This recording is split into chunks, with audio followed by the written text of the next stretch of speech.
Wild Coast FM, your community connection.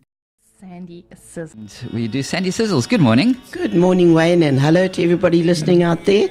Not quite, you didn't quite have to drag me kicking and screaming. I came quite willingly. Of course, I was only joking this morning. It's you willingly come once a week. You come and join us in the studio and we talk about all things cooking. Now, That's today right. we're starting off, they say that you must start your day with a good breakfast. Yes, they always say that, and I am a believer in that. Of course, you don't always have to have eggs and bacon for breakfast, but something in your stomach, I honestly believe when children go to school, they really should have had something to eat. But this was a very interesting recipe I found, and I had guests coming for Sunday, and so I thought it was like a brunch thing. I made these, and they were really very nice and so easy to do. So it's an all-in-one breakfast, which is nice. So I put out a lot of fruit and odds and ends, and then I serve these, which get baked in the oven, and they were delicious. So first of all, you need 6 large tomatoes, diced, a disc of feta cheese, 4 round rolls. Now, they must be quite a reasonable size, not small ones. So you get the jumbo ones is also good. And then you need a packet of rocket. That's really for decoration, but also very tasty. So I like to have it. It gives a little bit of a zing to things. Then you need olive oil, 3 tablespoons of red wine vinegar, a half a teaspoon of sugar, 2 teaspoons of chopped rosemary, some salt, pepper, and a 1/4 cup of cream. Now, first of all, heat your oven to 200 degrees, and then heat your oil in a non-stick pan, and you add your tomatoes, your vinegar, your sugar, your rosemary, and your seasoning, and you simmer that over a low heat until a thick tomato relish forms. And now you stir in your feta, which you've crumbled, and set that aside. In the meantime, slice the tops off your rolls and hollow out the centers. And you spoon an equal amount of the relish into each hollow, crack an egg on top and add a spoonful of cream. And you bake that for 12 to 15 minutes or until it's cooked to your liking, and you serve that topped with rocket. And what I did, and which I thought was a good idea, is I cooked some bacon as well and added that to the relish. So you've got your bacon and your egg, not just your egg and your relish. And people really enjoyed that. And you just take one there, you've got your toast kind of thing and your egg and your bacon and everything all in one. Right. So I thought that was a jolly good idea. It's like sort of, there's your breakfast. That's Off right. you go. Off you go. So, and not too much mess and fuss and no splattering and whatever. So it's a good idea. And especially if you have more people, just double it. You soon get to know how much you need and what you need, and make your own little variations, and it's very nice. I could imagine even if you don't use your feta, you could get some grated cheese and pop that on top if you wanted and really make it different. So it's a good idea, that, I think. And then actually I saw this recipe on the Facebook this morning for some cheesy biscuits. Now, I'm not sure if everybody gets the same feed that I get, so I thought it was really a good idea, and they're so easy to make. So this is what you need for that. You need 2 cups of grated cheddar cheese, and then you need a 150-gram packet of crisps, the cheese and onion ones, and you must finely crush that, a cup of cake flour, and 100 grams of margarine or butter, which must be at room temperature, so it should be softish. Now preheat your oven to 200 degrees and grease a baking tray. And then mix your cheese and your crisps, your flour and your butter together to form a dough. And you roll that into balls about walnut size, put that on the tray and flatten it with a fork. And you bake that for 10 minutes in the middle of the oven and cool it on a rack, and then they're delicious. And voila, crispy, nice little cheesy biscuits, nice for drinks. Is that not similar to the way you make these little peanut butter biscuits? It could be, yes. It could be, because you can also do that.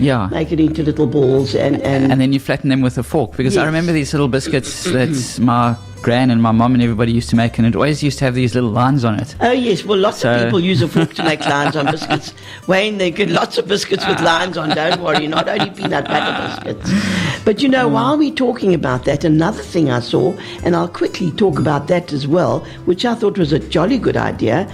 Often people make toasted sandwiches and put them on the braai. Now, this was very interesting. You take a slice of white bread and you put a garlic butter on it. Okay. Then put some grated cheese on, or you can put a slice of cheese on, and then roll it up. Okay. So I would suggest flatten the bread a bit first before you put the garlic butter mix on. Then put your cheese on, then roll it up. And then you put around that some streaky bacon. Oh, okay. Secure it with a toothpick or two. Yeah, just to hold it together. Yeah, put it on your braai or put it in your oven. And you get this delicious crispy bacon with the bread, and you can cut it into little rolls and eat that as well. Nice at a braai, nice, nice even for a breakfast. Just for a little snack, or as you say, something something nibble. different. So that's a good idea as well. Okay, well that sounds interesting. Yeah, that's worth a try. And Yes, because you can buy garlic rolls and things that you stick in the braai or That's on the braai. right, yes. But this is something so different. Yeah. And it will just taste a little bit nicer. And I think people will like to have a little nibble on something like that. Okay. Well, there we go. Something worth trying for the braai. Absolutely. It's for the weekend. Yes. And we're saying something about food, aren't we? Yes, we are. And we're going to do some chocolate swirled meringues this morning. Ooh. Now, often when you make pastry, well, my short crust pastry, I use only the yolk and I'm left with the egg white. Yes, yes. And then you think, well, if you're going to maybe make an omelette at some stage soon, you can use it, but often it just gets wasted. And this recipe takes just one egg white, and it makes up to about 30 little meringues that are deliciously crispy on the outside and squishy in the middle. Oh, that's the way I like it. And you serve that with a dollop of cream and a drizzle of chocolate sauce. They taste like $1 million without that expensive price tag. And so quite a good thing for the middle of the week if you want a little surprise for the kids for dessert or something like that. You need a tablespoon of cocoa powder, 2 tablespoons of boiling water, 1 extra large egg white, 1 cup of caster sugar, a teaspoon of white vinegar, a half a teaspoon of vanilla essence, and a teaspoon of baking powder. Now combine the cocoa powder and the boiling water in a small bowl and stir it to a smooth paste. Put that one side, and then combine the remaining ingredients except the baking powder in a bowl of an electric mixer and beat it until stiff. It takes about 7 minutes. Then add your baking powder and stir through the mixture. And now using a metal spoon, swirl the cocoa paste right through the mixture so that you can see chocolate streaks. Now, preheat the oven to 100 and line 2 baking trays with baking paper, and just using a dessert spoon, dollop mounds of the mixture onto the paper, leaving space in between for the meringues to rise. Bake for an hour, then turn off the oven and leave them in the oven for another hour. And those meringues will keep well in an airtight container. But they won't last. No, they won't last. You have them for dinner and that's it.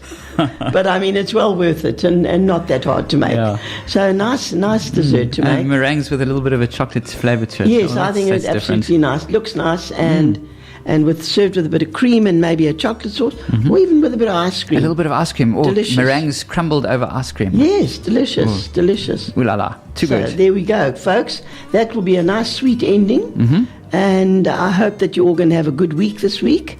And hope you try some of those cheesy biscuits and maybe those all-in-one breakfasts next Sunday. And see how it goes. And people can get in touch with you on Facebook, can't they? Yes. I have already put this all-in-one breakfast on my Facebook page, which is Sandy Gerber. Okay. And if there's anything else they'd like to see, just let me know and I'll help them out. And you'll research it and come I'll up do with it. something. Okay. Great stuff. Well, Sandy, until next week, thank you very much. Okay, folks, have a good week and we'll chat again next Tuesday. Ciao, ciao. Thanks a lot.